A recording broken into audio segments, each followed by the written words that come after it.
কি পরিমাণ বা কি ধরনের সম্পত্তি থাকলে কোরবানি ওয়াজিব হয়?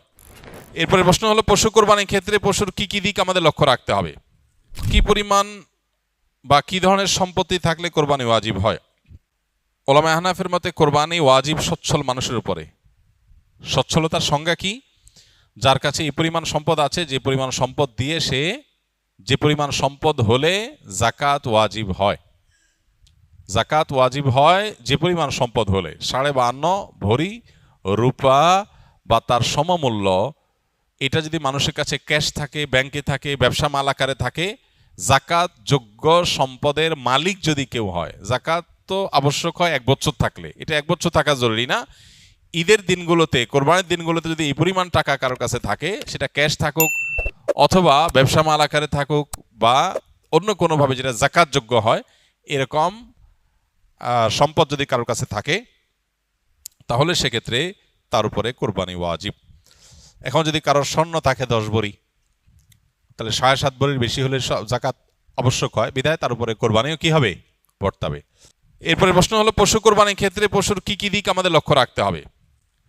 পশু কোরবানির ক্ষেত্রে লক্ষ্য করতে হবে প্রথম কোন কোন পশু দিয়ে কোরবানি দেওয়া যায়, সেই পশু দিয়ে কোরবানি করছি কিনা, এটা হলো সবচেয়ে প্রথম যে বিষয়টি লক্ষ্য রাখতে হবে। সাধারণত গরু, ছাগল, ওঁট, দুম্বা, ভেড়া, মহিষ এসব পশু দিয়ে কোরবানি দেওয়া যায়। অতএব কোরবানির পশু যে নির্ধারিত, সেগুলোর মধ্যে কোরবানি হতে হবে, এটা হলো প্রথম লক্ষণীয় বিষয়। দ্বিতীয় লক্ষণীয় বিষয় হলো আমাদের দেশে সাধারণত আমরা গরু বা ছাগল দিয়ে কোরবানি দেই। ছাগল, ভেড়া, দুম্বা হলে সেক্ষেত্রে বয়স হতে হবে কমপক্ষে 1 বছর, আর গরু বা মহিষ হলে তার বয়স হতে হবে কমপক্ষে 2 বছর। এখন গরু বা ছাগলের মুখের ভেতর আঙ্গুল দিয়ে দাঁত দেখে বোঝা যায় কয়টা দাঁত পড়েছে, তারপরে বছর বয়স বোঝা যায়, এবং এটা অথেন্টিক। অতএব অভিজ্ঞরা যদি হাত দিয়ে দাঁত পড়া দেখে 1 দাঁত 2 দাঁত হয়েছে 2 বছর, 1 দাঁত হয়েছে 1 বছর, এটা দেখে যদি বয়স নিরূপণ করে, তার উপর ভিত্তি করে কোরবানি করা যাবে। কিন্তু খোলাসা কথা হলো গরু হলো 2 বছর, ছাগল ভেড়া হলে 1 বছর বয়স হতে হবে। এটা হলো দ্বিতীয় লক্ষণীয় বিষয়। কোরবানির পশুর ক্ষেত্রে তৃতীয় লক্ষণীয় বিষয় হলো পশুটা উল্লেখযোগ্য বা দৃশ্যমান বিশেষ কোনো ত্রুটি থেকে মুক্ত হতে হবে।